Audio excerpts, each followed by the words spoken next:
नमस्कार, जय हिंद, जय श्री राम दोस्तों। शिवम चौधरी ऑफिशियल में आप सबका स्वागत है।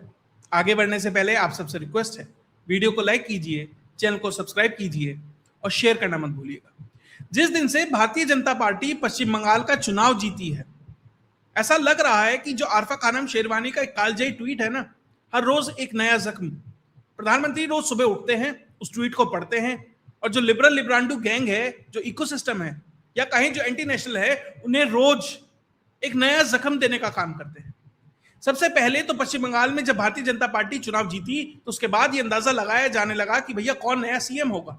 अग्नित्रा पॉल से लेकर दिलीप घोष और बहुत सारे ऐसे नाम चलने लगे कि भैया इनमें से कोई एक सीएम हो सकता है।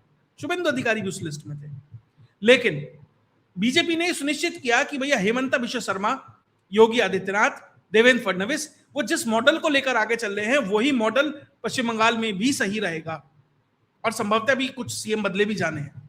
तो उसी को देखते हुए शुभेंदु अधिकारी को सीएम बनाया गया। वो स्वाभाविक चॉइस भी थे। आपने दो बार सिटिंग सीएम को चुनाव हराया है और जिस तरीके से बीजेपी की अप्रतिम जीत हुई है उसमें बड़े खिलाड़ी थे। अब भैया बड़ी जीत हुई है तो बड़ा जश्न भी मनाना पड़ेगा और जिस तरीके से भारत ने वो जश्न मनाया तो अचानक से बांग्लादेश की जो आसमान है रात को जिस तरीके से चमक उठा, या कहें भारत ने रातों रात जो मिसाइल टेस्ट करा उससे बांग्लादेश बड़ा घबरा गया है। उस पर तो चर्चा होगी ही, और चर्चा होगी कि किस तरीके से महुआ मोइत्रा से लेकर सागरिका घोष हो, हर कोई परेशान है और संजय राउत की चीखें तो अमेरिका तक पहुंच रही हैं। इन सभी विषय पर चर्चा होगी। पहले बात जश्न की।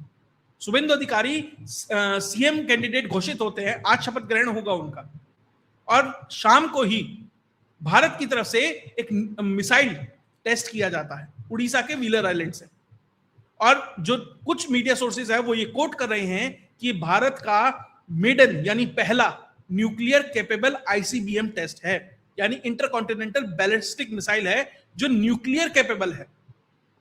अगर ये सही है, और संभवतः इसे बहुत लोग अग्नि 6 से भी जोड़कर देख रहे हैं, और अगर ये सही, देखिए अब इस पे आधिकारिक रूप से कोई घोषणा नहीं हुई है, लेकिन जिस तरीके से अभी वीडियो फुटेजेस आ रहे हैं वो भी आपको दिखाऊंगा, तो उससे जब ये टेस्ट हुआ तो बांग्लादेश का जो कॉक्स बाजार है उन्हें ऐसा लगा, वहां के रहने वालों को, कि भैया जो पिछले साल ऑप सिंदूर में पाकिस्तान में प्रधानमंत्री अर्धरात्रि सूर्योदय योजना लॉन्च की गई थी, कहीं उसके दूसरे लाभार्थी हम ही तो नहीं हो गए। क्योंकि आसमान में जिस तरीके से मिसाइल घूम रही थी तो निश्चित तौर पर कोई भी देखकर थोड़ा सा तो भयभीत हो ही जाएगा, जो मतलब एंटी भारत होगा।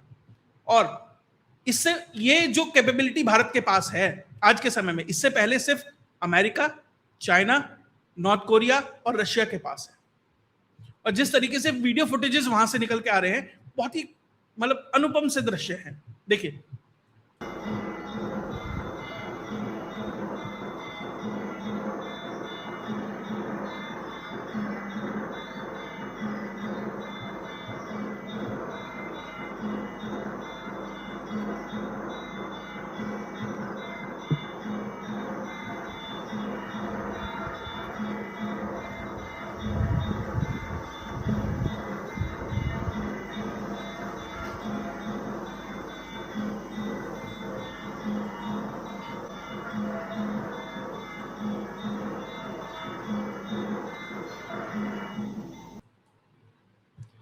असल में ये फुटेज वैसे तो उड़ीसा से लिया गया है, लेकिन ऐसे ही कुछ जो दृश्य हैं वो बांग्लादेश के कॉक्स बाजार में भी दिखाई दिए। तो वहां एक तरीके से थोड़ी घबराहट हो गई लोगों में, भैया हो क्या रहा है। क्योंकि हमने देखा था जब पिछली बार 2025 में ईरान का और इजराइल का युद्ध हुआ था, तो ईरान ने भी कुछ ऐसी ही मिसाइलें दागी थी, तो उसमें भी कुछ इसी तरह की जो ट्रेजेक्ट्री है, जो पीछे आपको टेल दिखाई दे रही थी, कुछ वैसी ही तब भी दिखाई दी थी। अब बहुत लोग कह रहे हैं कि भैया ये अग्नि 6 मिसाइल हो सकती है। उसका कारण है क्योंकि अभी कुछ समय पहले ही जो डीआरडीओ के जो चीफ हैं समीर वी कामत, उन्होंने कहा था कि भारत के पास हर वो कैपेबिलिटी है, टेक्नोलॉजिकल नो हाउ है, जिसके माध्यम से हम इस तरह की मिसाइल टेस्ट कर सकते हैं। हाँ, बस जो गवर्नमेंट है उसके अप्रूवल की जो है वो इंतजार है। देखिए, अगर ये अग्नि 6 मिसाइल है तो संभवतः इसकी जो रेंज है वो 10,000 से 12,000 किलोमीटर के आसपास होगी। भारत की जो भी घोषित जो रेंज है वो लगभग अग्नि 5 की 5,000 किलोमीटर के आसपास है। घोषित बता रहा हूँ, अब घोषित क्या है तो हम उस पर कोई भी कुछ भी अंदाजा लगा सकता है, लेकिन भारत की जो घोषित है वो 5,000 है, और यहां से संभवतः हम 10 से 12,000 वाला जो क्लब है उसमें शामिल हो जाएंगे। देखिए, अगर भारत ये घोषित कर देता है कि अग्नि 6 है और इसकी ये रेंज है, तो एक पूरे दुनिया में एक बड़ा, आप ये कह सकते हैं कि चर्चा का विषय बन जाएगा। तो भारत उससे बचना चाहेगा। हो सकता है इसे अग्नि 5 का ही एडवांस वर्जन का इसका नाम दे दिया जाए। न्यूक्लियर कैपेबल मिसाइल है जो सोर्सेज से खबर आ रही है, और उसके हिसाब से इसमें MIRV, multiple independent targetable re entry vehicle, यानी कि पहले आपने देखा होगा ना महाभारत के युद्ध में या रामायण के युद्ध में होता था कि तीर छोड़ते थे, एक साथ 5-5 हो जाते थे। तो कुछ वैसी ही टेक्नोलॉजी इसके पास है कि इसके अंदर मल्टीपल वॉर हेड्स होंगे। कितने होंगे वो घोषित नहीं होता, 5 हैं, 10 हैं, 20 हैं, वो बताया नहीं जाता। उसकी सबसे खास बात यह है कि जब ये मिसाइल उस डेजिग्नेटेड टारगेट के पास पहुंचेगी, जब बिल्कुल पास पहुंचने वाली होगी, तब जाकर अचानक से इसके अंदर से मल्टीपल व्हीकल निकलेंगे या मल्टीपल रॉकेट्स निकलेंगे, और वो मैन्यूवर कर सकते हैं अपने हिसाब से। वो इधर उधर हो सकते हैं, ऐसा नहीं है कि डेजिग्नेटेड पाथ पर गए और वहीं पर टकराएंगे। आप उसमें बीच में चेंज भी कर सकते हैं कि भैया इधर नहीं जाना, इधर जाना है।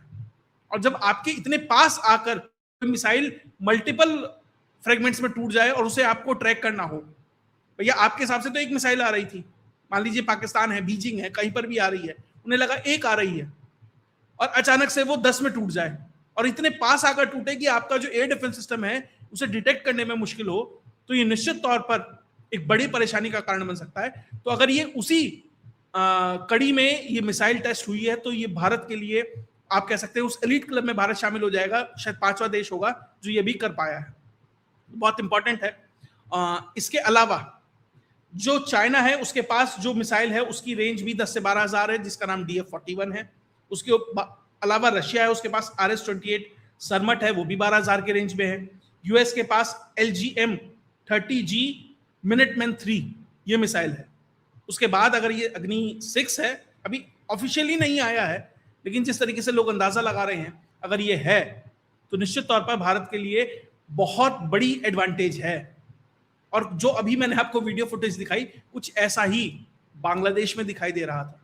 आप सोचिए, आप किसी ऐसे देश में हो, दूसरे की, आप मतलब बांग्लादेश में आप रहकर सोचिए कि आपके आसमान में इस तरह का कुछ दिखाई दे, निश्चित तौर पर थोड़ी थोड़ी घबराहट सी तो होती ही है। उसके अलावा भारत ने एक और बहुत महत्वपूर्ण चीज है, उसका भी टेस्ट किया है, जिसका नाम है तारा, यानी टैक्टिकल एडवांस्ड रेंज ऑग्यूमेंटेशन। ये RCI और DRDO ने मिलकर डेवलप किया है। इसमें क्या है, एक डम बॉम्ब होता है। डम बॉम्ब यानी कि एक बम है जिसमें कोई गाइडेंस नहीं है, कुछ नहीं है, आप ऊपर से फेंकेंगे, नीचे जाके सीधा गिर जाएगा। लेकिन आप चाहते हैं कि वो गाइडेड बने, कि भैया वो सिर्फ ऐसा नहीं है कि गिरा दिया तो जाके कहीं भी गिर जाए, आप गाइडेंस दें उसे कि डेजिग्नेटेड टारगेट पर जाकर ही आपको टकराना है। तो आपने उसके लिए तारा को डेवलप किया है, यानी कि आपने एक ऐसी किट डेवलप की है कि आपको बॉम्ब्स को ऐड करना है और वो अपने आप एक डम बॉम्ब से स्मार्ट बॉम्ब में बन जाएगा। और DRDO इसकी ऑलरेडी घोषणा कर चुका है। और सबसे बड़ी बात यह है कि ये GPS जैम्ड जो एनवायरनमेंट है, कि मान लीजिए आपको GPS जैमिंग कर दी, जैसे अभी दिल्ली और कोलकाता और उन सब पर हमने देखने को, अब GPS जैम कर दीजिए, वो फिर भी अपना काम कर लेगा, क्योंकि वो मल्टीपल नेविगेशन सिस्टम्स पे काम करता है। GPS पे नहीं होगा, नाविक पे नहीं, कुछ और, मतलब वो अपने आप से उस चीज को बाईपास कर देगा, उसे फर्क नहीं पड़ेगा। तो भारत का जो डिफेंस सेगमेंट है, उसमें ये दो बहुत बड़ी उपलब्धियां हैं, जो शायद कहीं जो चुनाव का शोर है उसमें दब गई। और जिस तरीके से मिसाइल टेस्ट हुई है, अभी उसकी जानकारियां धीरे धीरे सामने आती रहेंगी, क्योंकि मुझे अभी कहीं आज ट्रैवल करना है, तो मुझे लगा कि बहुत इंपॉर्टेंट है, इसको कवर किया जाना चाहिए। इसलिए मल्टीपल चीजें और भी बहुत सारी चीजें हैं जो मैं कवर कर रहा हूं। तो कुल मिलाकर भारत ने पश्चिम बंगाल में जो जीत हुई है, जो हिंदुत्व की जीत हुई है बांग्लादेशियों के हिसाब से, सबसे ज्यादा परेशान है वो लोग, इतने परेशान हैं कि मोहसिन नकवी पहुंचा हुआ है क्रिकेट के माध्यम के नाम पर बांग्लादेश के अंदर, क्योंकि जो उनका प्लान था कि भैया किस तरीके से बांग्लादेश को एज ए लॉन्च पैड इस्तेमाल करेंगे भारत के खिलाफ, क्योंकि पश्चिम बंगाल में एक समर्थित सरकार है, तो बहुत तेजी से उस चीजों को कर सकते हैं। तो जो उन्हें दिक्कत और परेशानी हो रही है, वो चीखें सुनाई दे रही हैं। और एक और खबर है जो मेरे पास आई है सोर्सेज से, कि 3 टीमें ऑलरेडी ढाका के इंटरकॉन्टिनेंटल होटल में पहुंच चुकी हैं और वो पाकिस्तान से पहुंची हैं। और वो टीमें लाल मुनीर हाट, ठाकुरगांव और जसोर इन तरफ जाएंगी। अब क्या उनका मोटिव है क्या नहीं है ये बहुत इंपॉर्टेंट है, एजेंसियां निश्चित तौर पर इस पर काम कर रही होंगी, लेकिन इस तरह की खबरें बांग्लादेश से निकल कर आ रही है। बांग्लादेश का जो फ्रंट है वो भी एक्टिव हो रहा है। तो जश्न तो मनाना ही है, हमें साथ के साथ थोड़ा सा कॉशियस भी रहना है, क्योंकि जिस तरीके से शुभेंदु अधिकारी के जो पीए की हत्या हुई है उसमें जो निकल कर आ रही है, देखिए मल्टीपल चीजें हैं। कोई कह रहा है कि बिहार से शूटर मंगाए गए थे, 40 लाख रुपए दिए गए थे, लेकिन एक खबर यह भी है कि जो हिजबुल तहरीर है उसके ऑपरेटिव्स भारत में आए थे और 20 लाख टका उनको दिए गए थे और उसके द्वारा एग्जीक्यूट हुआ है। बहुत आगे जांच पहुंच चुकी है और शुभेंदु अधिकारी पहले ही कह चुके हैं भैया छोड़ेंगे तो है नहीं, और वो बंदा जिस मोड में है तो मुझे लगता नहीं है कि वो किसी को छोड़ेगा, और छोड़ना भी नहीं चाहिए। आपको वो एग्जाम्पल सेट करना पड़ेगा। पश्चिम बंगाल वो जगह है जहां आप डंडा दिखाकर ही, जब तक आपके हाथ में ताकत नहीं है, जब तक आप ताकतवर नहीं दिखते, तब तक कोई सुनेगा नहीं। तो ये शुभेंदु अधिकारी निश्चित तौर पर भैया अपना खास है, तो वो तो कहीं ना कहीं अब इस चीज को थोड़ा सा सीरियसली लेने वाले हैं। इसके अलावा जो टीएमसी का इकोसिस्टम है वो भी हिल गया है। सागरिका से लेकर और महुआ मोइत्रा जो पोस्टर गर्ल्स थी ममता बनर्जी की महिला सशक्तिकरण की, अब पब्लिक खुलकर उन्हें गाली दे रही है। भैया पहले लोग डरते थे, हम भी बहुत सदे शब्दों में बिना नाम लिए इशारों में बात करते थे, कारण पश्चिम बंगाल की जो सरकार है, उन जो कोलकाता की पुलिस है, धक से नोटिस पकड़ा देती थी। अब भैया कोई बैठा है भारत के दूसरे कोने में, उस हिसाब से ये वहां कैसे जाके लड़ेगा। लेकिन अब क्योंकि जो ढक्कन है ऊपर से हट चुका है, तो पब्लिक का जो गुबार है वो फूट रहा है।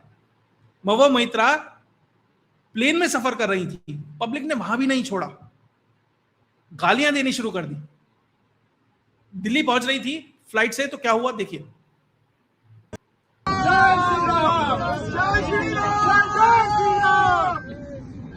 चोर चोर चोर टीएमसी चोर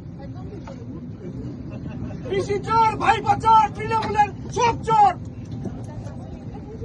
চোর চোর তৃণমূলের সব চোর জয় শ্রীরাম জয় শ্রীরাম জয় শ্রীরাম পিসি চোর ভাইপো চোর তৃণমূলের সব চোর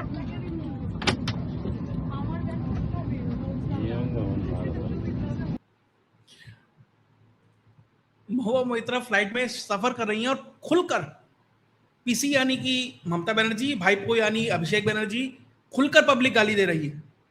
और यही महुआ मोइत्रा अब आकर देखिए सोशल मीडिया पर रोने के अलावा भी इनके हाथ में कुछ नहीं है। पहले तो था बहुत कुछ, ये पब्लिक मतलब एक मुझे याद नहीं आ रहा कौन सा इंसिडेंट था, बाकायदा ये पूछ रही थी ट्विटर पे टैग करके कि भैया जल्दी टैग करो कौन कौन बीजेपी के लोग हैं, उन्हें नोटिस भिजवाती हूं कलकत्ता पुलिस से। कोई प्रकरण था, मुझे अभी एग्जैक्ट याद नहीं आ रहा, तो पब्लिक से पूछ रही थी, मतलब मास लेवल पर लोगों को फंसाने का प्रयास कर रही थी।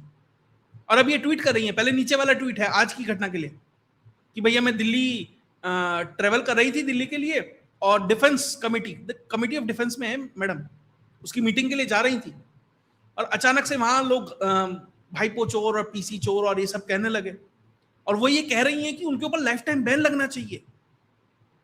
कुणाल कामरा के ऊपर लगा था, तो भैया ये इनके ऊपर लाइफ टाइम बैन लगना चाहिए। और जब कुणाल कामरा ने अर्नब गोस्वामी के साथ बदतमीजी की थी, तब ये ऊपर वाला ट्वीट है, तब ये कर रही थी कि कामरा साहब कि अपना जो टैक्टिक है वो चेंज कीजिए नेक्स्ट टाइम के लिए, तब समर्थन कर रही थी। और जब अब खुद के लिए हो रहा है, freedom of expression public exercise कर रही है, तो ये थ्रेटन फील हो रही है कि हमारे साथ कैसे, जो एलिटिज्म है ना, एलिटिज्म माइंडसेट है कि हमारे साथ कैसे हो सकता है। ये राहुल, ये जितने नेपो किड्स हैं और इस तरह के जो नेता हैं, वो ये मानते हैं कि हमारे साथ तो कुछ हो ही नहीं सकता, हम जो कहें वो सही है। पब्लिक तो कैटल क्लास है साहब, हमें कैसे कह देंगे, हम तो एमपी हैं। सबने देखा है वो हिरन अंदानी वाला प्रकरण, किस तरह के एमपी हैं। और यही महुआ मोइत्रा थी, कुछ इनके जेम्स लेके आया हूं, और ये क्या कह रही थी, जब भारत में इन्फिल्ट्रेशन होता है, यही महुआ मोइत्रा थी, वो ये कह रही थी अरे बांग्लादेश से भारत में क्यों आएंगे, बांग्लादेश का तो इंफ्रास्ट्रक्चर अच्छा है, हमारे ज्यादा रोजगार के अवसर हैं। देखिए क्या कहती थी ये कभी Oh, tell me one thing. I have a border constituency. Who wants to live in India now? I have Kushtia on the other side and Nadia. The GDP, the health indicators, and a lot of things in Bangladesh are actually better. Please let Narendra Modi and Amit Shah get this out of his head that the whole world wants to come and live in India. Who? कह रही है बांग्लादेश में health indicators Bharat से अच्छे हैं, तो भारत में क्यों आके रहेंगे? मोदी जी ये ना सोचे कि पूरी दुनिया से भारत में आना चाहती है। ये महुआ मोइत्रा। देखिए, इस तरह के सलाहकार, इस तरह के नेता, इस तरह के एमपी जब तक ममता बनर्जी अपने साथ रखेंगी, जो हुआ है वही होगा। और ममता बनर्जी भी जानबूझ के इस तरह के लोग अपने साथ रखती हैं। भैया दिमाग वाले रखेंगी तो भैया वो उसे चैलेंज करेंगे। शुभेंदु ने कर दिया, वो दिमाग वाला था ना, उसे राजनीति आती थी, तो उसने नीचे से दरी खींच ली। तो ऐसे चाहिए ही नहीं, ऐसे चाहिए ये सागरिका, वो कल्याण बनर्जी, जवाहर सरकार, इस तरह के लोग चाहिए अपने साथ। यही महुआ मोइत्रा कभी उमर खालिद, जो शर्जिल इमाम के साथ ये कहता था कि नॉर्थ ईस्ट को अलग कर देंगे, 5 साल से जेल में है, उसके लिए किससे लिख, यही महुआ मोइत्रा। जोरान ममदानी कि भैया तुमने सिर्फ न्यूयॉर्क काउंसिल का चुनाव नहीं जीता है, तुमने हमारे दिल जीते हैं। यह है महुआ मोइत्रा।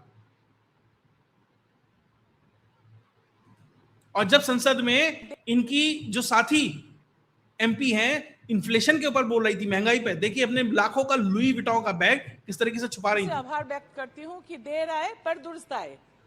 महंगाई एक बहुत अहम मुद्दा है जो आज की जनता पर, तो जिस तरीके से इस तरह के लोग, मैं इसलिए दिखा रहा हूं कि ये लोग वो हैं जो भारत के जो एमपी हैं भारत में, जो विचार का, डिस्कोर्स का जो पैराडाइम है उसको ये कब्जा करके रखे हुए हैं। मतलब जो डिस्कोर्स होता है वो इन लोगों के आसपास हो रहा है, और इस तरह के लोग डिस्कोर्स सेट कर रहे हैं।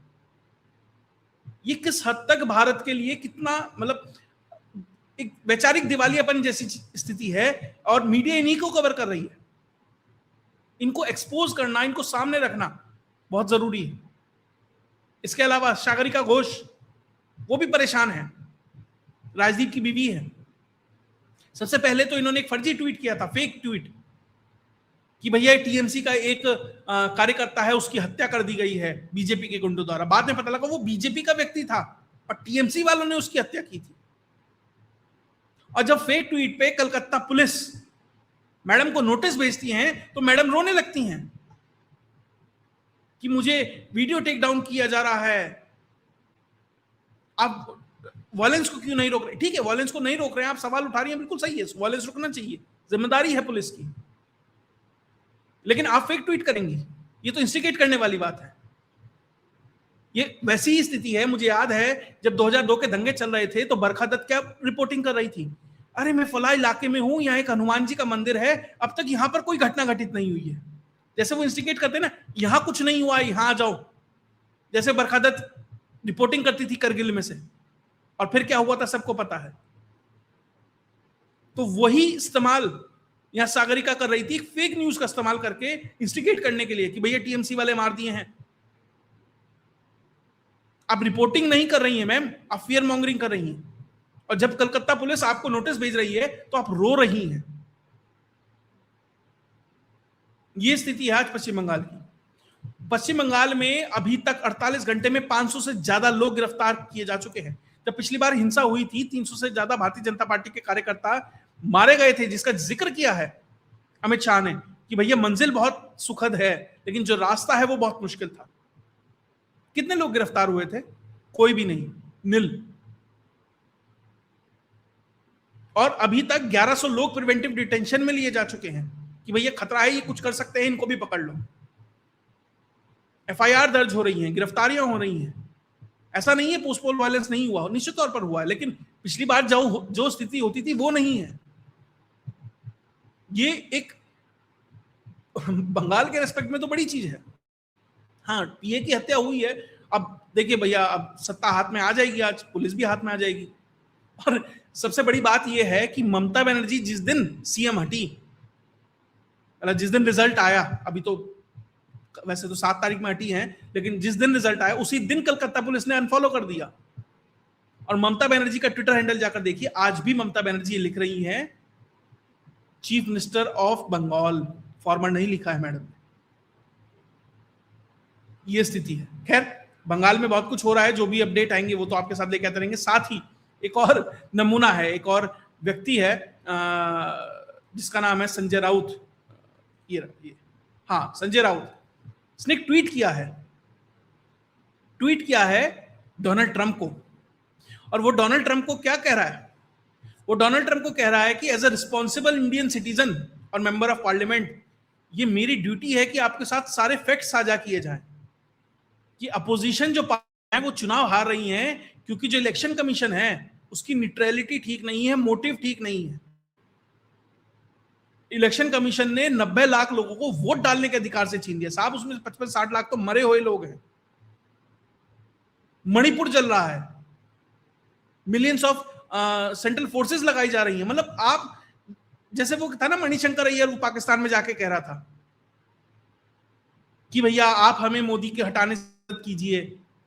राहुल गांधी जाता था ना विदेश में, कहता था डेमोक्रेसी सेटअप करने के लिए अमेरिका और वेस्ट हमारी मदद कीजिए। यही कर रहा है संजय राउत। और संजय राउत को लगा भैया मैंने तो बहुत बड़ा काम कर दिया साहब, मतलब जबरदस्त हाईली इंटेलेक्चुअल काम कर दिया मैंने। संजय निरुपम की बात याद आती है मुझे इस संजय राउत के लिए। ये हरकतें, आप ये सोचिए, एक सिटिंग एमपी भारत के बाहर से लोगों को इनवाइट कर रहा है कि आप भारत आए और यहां डेमोक्रेसी सेटअप करें। उसी डेमोक्रेसी में, उसी इलेक्शन कमीशन ने इसे एमपी बनवाया है। और अब ये कह रहा है कि नहीं, अगर भैया गलती लगी है सुप्रीम कोर्ट जाओ ना। लेकिन भैया देखियो, मैं इससे ज्यादा बात संजय राउत पे नहीं कर सकता। उसके लिए संजय निरुपम का जो ये वीडियो है ये जरूर प्ले कर सकता हूं। संजय राउत मतलब एक बहुत बड़ा चूतिया आदमी है। ऐसे चूतिये लोगों की बातों पर हमें रिएक्ट नहीं करना चाहिए। उसने जो चुतियापा किया उसके चक्कर में उसकी पूरी पार्टी खत्म हो गई। तो ऐसे चूतिया लोगों के स्टेटमेंट के ऊपर हम कोई कमेंट नहीं करना चाहते। तो मैं भी इससे ज्यादा कोई कमेंट नहीं करना चाहता। खैर, आपको आज का वीडियो विश्लेषण कैसा लगा तो वीडियो को लाइक कीजिए, चैनल को सब्सक्राइब कीजिए और शेयर कीजिए वीडियो को। और आप अगर चैनल को सपोर्ट करना चाहते हैं तो QR कोड को स्कैन कीजिए और चैनल का मेंबर बनकर भी आप चैनल को सपोर्ट कर सकते हैं। जय हिंद, जय भारत।